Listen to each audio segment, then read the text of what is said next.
Fermi paradox. सवाल बहुत सीधा सा है, सब लोग हैं कहाँ? ये एक ऐसा सवाल है जिस पूरे विशाल ब्रह्मांड की खामोशी में गूंजता रहता है। तो आज चलिए इसी रहस्य की गहराइयों में उतरते हैं। और इसकी शुरुआत यकीन मानिए कूड़ेदानों के गायब होने से हुई। हाँ, बिल्कुल सही सुना। ब्रह्मांड का शायद सबसे बड़ा रहस्य उसकी शुरुआत हुई 1950 के दशक में न्यूयॉर्क शहर के कूड़ेदानों से। तो उस वक्त हुआ ये कि लोगों ने इन दोनों चीजों को आपस में जोड़ दिया, यूएफओज और गायब होते कूड़ेदान। ये बात इतनी फैल गई कि मशहूर द न्यूयॉर्कर मैगजीन ने इस पर एक कार्टून ही छाप दिया। और बस यही कार्टून लॉस अलामोस लैब में लंच कर रहे महान फिजिसिस्ट एनरिको फर्मी के दिमाग में एक तूफान लाने वाला था। उसी कार्टून को देखते हुए फर्मी अपने साथियों की तरफ मुड़े और एक बहुत ही सिंपल लेकिन उतना ही गहरा सवाल पूछा। एक ऐसा सवाल जिसने आने वाले कई दशकों के लिए साइंस की दुनिया में एक पहेली खड़ी कर दी। तो आखिर फर्मी का ये सवाल इतना पावरफुल क्यों है? क्यों इस एक सवाल ने इतना हंगामा मचा दिया? इसका जवाब छिपा है हमारे ब्रह्मांड के विशाल, बेहद विशाल पैमाने में।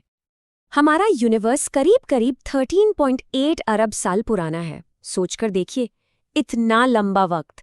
ये टाइम इतना ज्यादा है कि कहीं और लाइफ को पनपने के लिए मोर देन इनफ टाइम मिल चुका है। और अब जरा इन नंबर्स पर गौर कीजिए। लगभग 2 खरब गैलेक्सीज, 80 सेक्सटिलियन तारे, मतलब 8 के आगे 22 जीरो।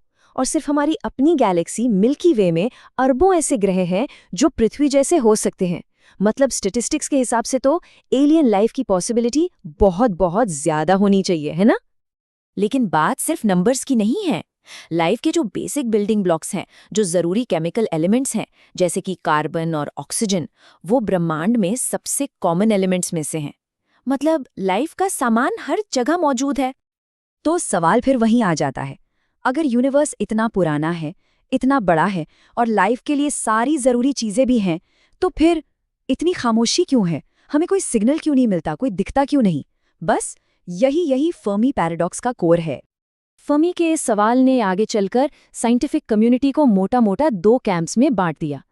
एक कैंप कहता है कि हमने अभी ठीक से या सही जगह देखा ही नहीं है, जबकि दूसरा कैंप मानता है कि इस खामोशी के पीछे कोई बहुत गहरा, कोई प्रोफाउंड रीजन है। अच्छा, तो पहले ग्रुप 1 की बात करते हैं, जिनका मानना है कि हमें बस अपनी खोज जारी रखनी होगी। इस ग्रुप को लीड करता है सेटी, यानी search for extra terrestrial intelligence. इसकी शुरुआत की थी एस्ट्रोनॉमर फ्रैंक ड्रेक ने। उनका मिशन बस ब्रह्मांड को सुनना, रेडियो टेलीस्कोप्स के जरिए एलियन सिविलाइजेशन से आने वाले किसी भी सिग्नल को पकड़ना। और 1977 का वो मशहूर वाओ सिग्नल मिला, जो एक बहुत पावरफुल रेडियो सिग्नल था, लेकिन कभी रिपीट नहीं हुआ। हमने भी अपनी तरफ से कोशिश की है। 1977 में ही वॉयेजर गोल्डन रिकॉर्ड को डीप स्पेस में भेजा। लेकिन इतने दशकों तक ब्रह्मांड को सुनने के बाद भी नतीजा वही का वही है। एक गहरी चुप्पी, एक ऐसी खामोशी जिसे तोड़ने वाली कोई आवाज नहीं आई। कोई सॉलिड प्रूफ आज तक नहीं मिला। तो अब चलते हैं ग्रुप 2 की तरफ।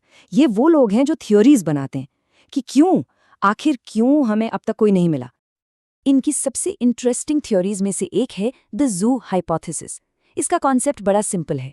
ये कहता है कि हो सकता है एडवांस्ड एलियन सिविलाइजेशंस को हमारे बारे में सब पता हो, लेकिन वो जानबूझकर हमसे कांटेक्ट नहीं करते। क्यों? ताकि वो हमारे नेचुरल इवोल्यूशन को, हमारे बिहेवियर को बिना डिस्टर्ब किए ऑब्जर्व कर सकें। बिल्कुल वैसे जैसे हम किसी वाइल्ड लाइफ प्रिजर्व में जानवरों को दूर से देखते हैं। एस्ट्रोफिजिसिस्ट जॉन बॉल, जिन्होंने 1973 में ये आइडिया दिया था, उन्होंने इसको बहुत खूबसूरती से कहा था कि सबसे परफेक्ट ज़ू वही है जिसमें जानवरों को ये एहसास ही ना हो कि उन्हें देखा जा रहा है। लेकिन अब हम आते हैं फर्मी पैराडॉक्स के शायद सबसे डार्क, सबसे डरावने और उतने ही कंपेलिंग एक्सप्लेनेशन पर। इस थ्योरी का नाम है द ग्रेट फिल्टर। ये एक कॉन्सेप्ट है, एक हाइपोथेटिकल दीवार या चैलेंज, जो इतना मुश्किल है कि लगभग सारी सिविलाइजेशंस उसे पार करने से पहले ही खत्म हो जाती हैं। ये फिल्टर लाइफ को एक एडवांस्ड स्पेसफेरिंग स्टेज तक पहुंचने ही नहीं देता। इसे एक ऑब्स्टिकल कोर्स की तरह समझिए। पहला हर्डल, बेजान चीजों से लाइफ का शुरू होना। फिर दूसरा, सिंपल लाइफ से कॉम्प्लेक्स मल्टी सेलुलर लाइफ बनना। फिर इंटेलिजेंस का इवॉल्व होना। फिर टेक्नोलॉजी बनाना। और फिर सबसे इंपॉर्टेंट, अपनी ही टेक्नोलॉजी से बचना। इनमें से कोई भी स्टेप एक ग्रेट फिल्टर हो सकता है।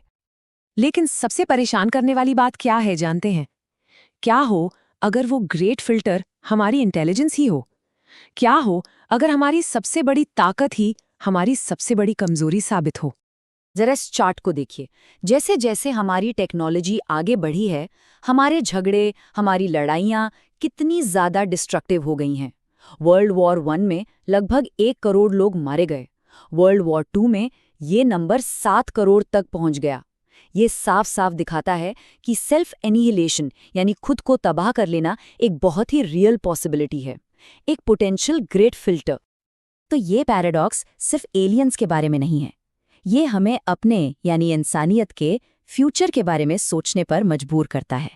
हो सकता है ये जो ब्रह्मांड की खामोशी है, ये हमारे लिए एक वार्निंग हो। और हमारे सामने आने वाले ग्रेट फिल्टर्स कई हो सकते हैं। न्यूक्लियर वॉर या biological war, uncontrolled artificial intelligence, climate change का पूरी तरह से कोलैप्स हो जाना, या फिर कोई कॉस्मिक इवेंट जैसे एस्ट्रॉइड का टकराना या गामा रे बर्स्ट। इनमें से कुछ भी हमारी आखिरी परीक्षा हो सकती है। तो सबसे बड़ा सवाल अब ये है, ग्रेट फिल्टर के बारे में 2 ही बातें हो सकती हैं। या तो वो हमारे पीछे छूट चुका है और हम बहुत लकी हैं जो यहाँ तक पहुँच गए, या फिर सबसे बड़ा इम्तिहान अभी आना बाकी है। आखिर में बात यह है कि एलियंस की खोज दरअसल खुद की ही खोज है। उनकी तलाश हमारी अपनी तलाश है।